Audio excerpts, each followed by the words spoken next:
What's up mga idol? Calvin Abueva nagsalita na, may mabigat na sinabi. Pero bago mo sana ipagpatuloy ang panonood mo, ay huwag mong kalimutan na mag-subscribe bilang suporta sa aking YouTube channel. Maraming salamat idol. Intro voice, yan pa rin ang tawag sa Magnolia Hotshots ngayon, matapos na naman silang maging bigo sa kanilang kampanya sa Commissioner's Cup. Ang ibig sabihin ng salitang intro voice ay sa una lang sila magaling. Mukhang ganito nga ang nangyari sa Magnolia, dahil sila ang number 1 sa standing pagkatapos ng elimination round, pero hindi sila naging successful na makuha ang inaasam nilang kampyonato sa loob ng mahigit 6 na taon. Samantala, isa si Calvin Abueva sa mainit na topic ngayon sa social media, matapos maglabas ng balita ang iba't ibang mga legit na source, na sinasabing pinatawag daw siya ng Magnolia Management para kausapin ito. Ang magiging topic nga daw ng pag-uusap nila ay tungkol sa behavior niya, at kung bakit hindi niya makontrol ang emosyon niya kapag mismong laban na. Pag-uusapan rin daw ang mga decision-making niya sa nakalipas na PBA Finals.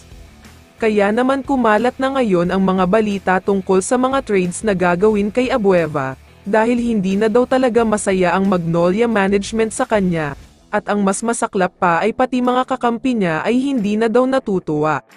Nagpapakahirap daw sila na makuha ang bola, nagpapakahirap rin daw silang makahabol.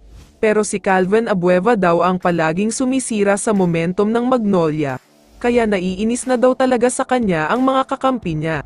Kaya naman dahil sa mga kumakalat na balita sa social media tungkol sa pag-trade sa kanya, nagsalita na si Calvin Abueva at sinabi niya na wala pa naman daw sinasabi ang management na bibitawan na siya ng mga ito. Pero aware daw siya sa mga bash at mga pambabatikos sa social media, hindi daw niya alam kung bakit ganito ang hate sa kanya ng mga fans. Ginawa naman daw niya ang best niya para tulungan mag-champion ang team niya.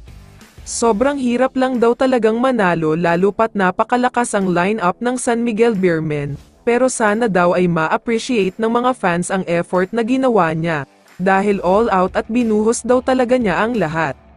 Nasa Magnolia Management na nga daw kung bibitawan na siya ng mga ito, hindi nga daw siya sigurado kung sa Magnolia pa rin siya maglalaro kapag nagsimula na ang All-Filipino Conference, pero umaasa siya na sana ay dito pa rin siya. Kaya naman kung ikaw ang tatanungin idol, dapat na nga bang bitawan ng Magnolia si The Beast? I-comment mo naman ang sagot mo sa tanong na ito. So dito na nagtatapos ang video na ito. Maraming salamat sa pagsuporta at panonood mga idol. Ingat at bye-bye.